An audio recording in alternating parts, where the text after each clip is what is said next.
ওয়াজ মাহফিলে বেফাস কথা বলে আবারও বিপাকে পড়েছেন ইসলামী বক্তা মুফতি আমির হামজা।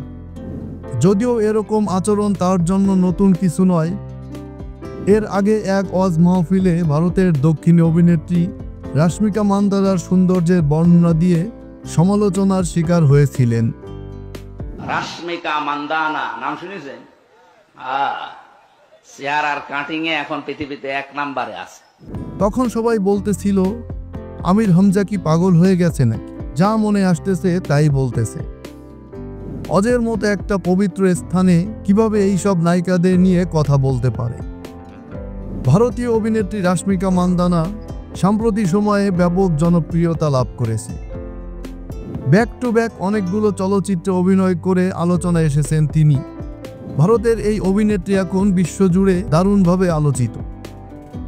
রাশমিকার সৌন্দর্যের তুলনা করেছেন অনেকেই, তবে দেশের ওয়াজ মাহফিলে এই অভিনেত্রীর নাম উঠে আসে মুফতি আমির হামজার কণ্ঠে। ঘটনাটি ঘটে গত বছরে।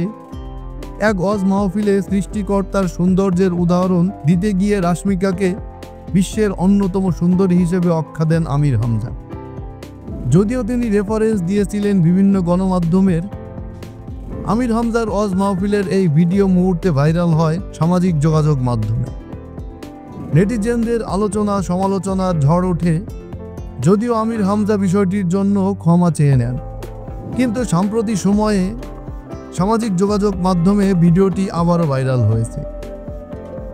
এই ভিডিওতে আমির হামজাকে বলতে শোনা যায়, এখনও বিশ্বে যত সুন্দর মানুষ আছে, আপনারা ইন্টারনেট ঘাঁটবেন, 157টি রাষ্ট্রের মধ্যে চেহারার কাটিংয়ে 1 নম্বরে রয়েছে রাশমিকা মান্দানা।